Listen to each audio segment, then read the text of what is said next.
ağrıdan əziyyət çəkən insanlar diqqətlə qulaq asın.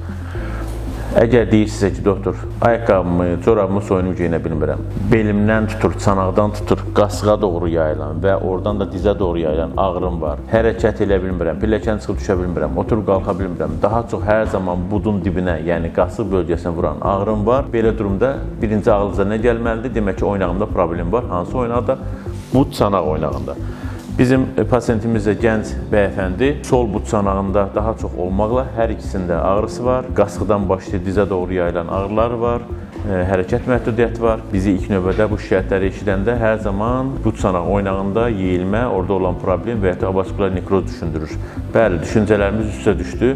Rentgen müayinəsi göstərdi ki, xəstənin sol bud çanaq oynağı 4-cü dərəcəli koksartrozdur, yeyilmə, oynağın yeyilməsi, həmçinin yanaşı olaraq oynağın çürüməsi, yəni avaskular nekroz. Bu həddə çatdırmayın, yəni bu əslində əməliyyat göstərişidir. Amma xəstəmizin gənc olması və digər sağ oynağının az dərəcədə yeyilməsi bizə daha çox şans verir, imkan verir ki, kök hüceyrə ilə bunu qurtaraq. Və kök hüceyrəni etdik. Görüntülərdə də görürsünüz, narkoz yox, kəsik yox. Buradaca əməliyyatxanada həstəmizdən aldığımız piyi hazırladıq, aparatlardan, xüsusi filtrlərdən keçirdik, hüceyrələri saf şəkildə ayırıb oynaqların içərisinə yeritdik. Bu da oynağın oturduğu çaşqası. Burada ikinci dərəcəli koksartroz var, giriş nöqtəsində daralma var, osteofitlər var. Biz burada elədik, çünki bu gəlib buna çatmaz. Amma sola baxaq. Bax, oynaq çürüməsi budur, fikir verin. Burada oynağın forması top şəklindədirsə, burada isə oynağın forması artıq itib, kənarları kələ-kötür olub, oynağın içərisində sümüyün strukturası osteoporoza xarakterik, yəni bu avaskular nekroz deməkdir.